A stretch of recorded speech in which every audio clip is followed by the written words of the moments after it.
The National Student Financial Aid Scheme, NSFAS, is taking its nationwide 2020 application roadshow to Limpopo today. The roadshow is being held at Capricorn TVET College and Seshego Campus today. For more on this now, from our Polokwane studio, we joined by NSFAS Media Relations Officer, Tsepo Khanye. Tsepo, good afternoon to you. Thank you so much for joining us here on SA Today. Let's just talk about this roadshow on its own. How much ground have you been able to cover? Well, at this stage, in terms of this roadshow, the roadshow was actually started or kick-started last week by the Deputy Minister of Higher Education, Science and Technology, Mr. Manamela at Bondiavel.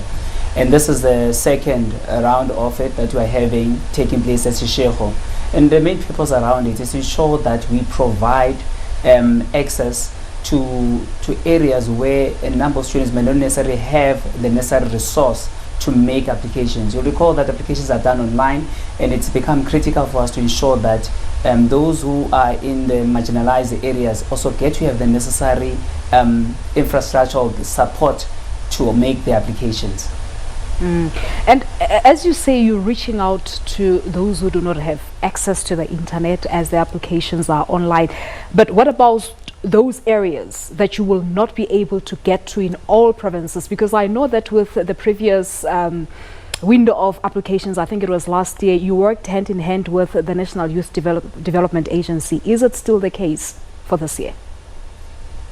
Yes, part of, I think what we've done as a scheme, we've continued to have stakeholder engagements, which includes, among others, the Department of Basic Education, which we have trained all the life orientation educators so that they can be able to assist their own learners at their various schools to make applications. We recognize that most of our high schools have the necessary infrastructure to make application. They have the necessary labs, they have the necessary internet access to assist students.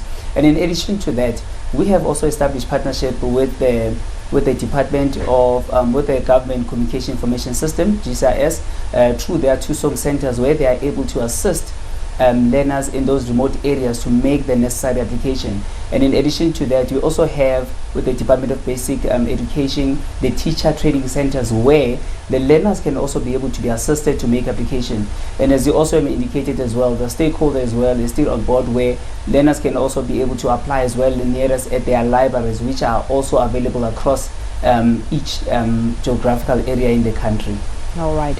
So let's just get an understanding here. One would think that NSFAS is for prospective students, people who would go to the different tertiary institutions, but we understand that you are also targeting grade 9 learners this year. Talk to us about that.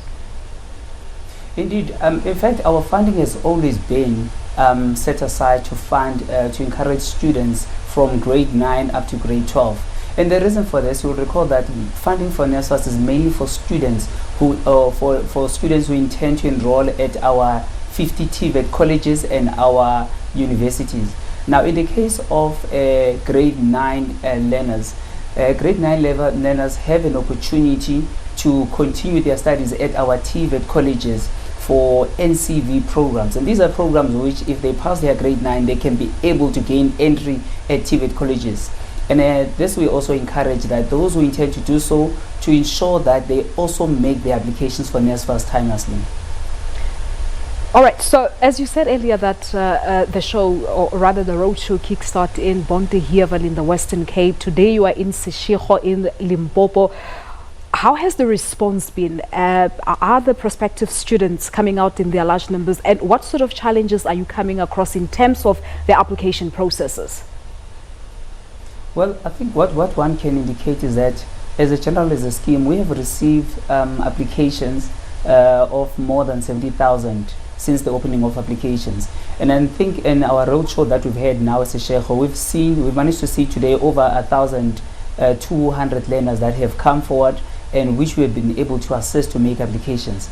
However, I need to highlight that one of our key challenges that we continue to have is the fact that some of the learners that are coming do not come with all the full necessary supporting documents in order to us to fully assist them to make application. And also part of the supporting documents, one critical supporting document that learners need to have is a consent form which is available on the NSFAS website, which they can be able to download. Now what we have done is that we have provided these consent forms throughout the schools, and so that educators can be able to share it with their learners, especially those learners from grade 9 to grade 12, so that they can be able to complete them, take them to home to their parents, and for the parents to complete that. So we really want to appeal to parents at home, to guardians, to ensure that they assist their children, their learners, to make those applications on time. And I think it's always important to remind our viewers who qualifies for NSFAS and the documentation that you're referring to. Let's just recap those as well as to what is needed when you apply. Just touching bases that the NSFAS funding is mainly for learners who come from poor background as well as from the working class families. And our funding is mainly for South African citizens, and also for those who intend to enroll at our 50 public universities, at our 50 TVET colleges, as well as our universities. Now, also part of the funding is that the funding is mainly there for those who come from a household with a combined income of 350,000 per annum and below.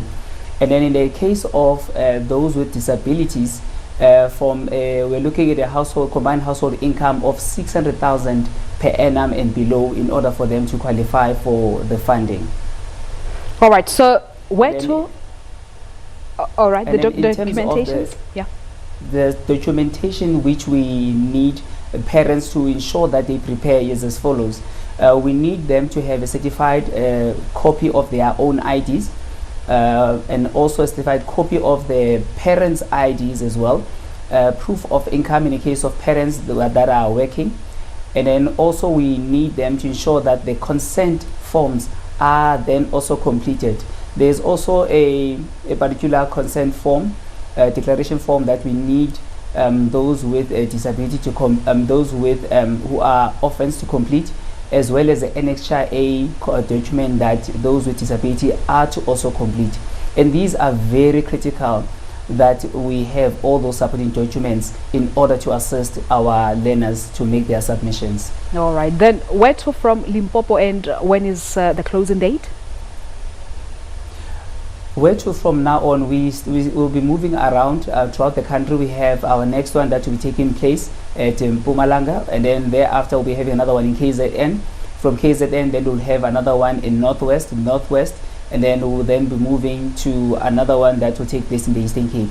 So that is currently our schedule at this stage, and of course the numbers will be going up in terms of the outreach that we're having throughout the country. And then in terms of our closing date, applications have opened from the 1st of September and will be closing on the 30th of November. All right, Tsepo, we'll leave it at that. Thank you so much for coming through. Tsepo Khanye is the National Student Financial Aid Scheme's Media Relations Officer, joining us now live from our SABC studios in Polokwane.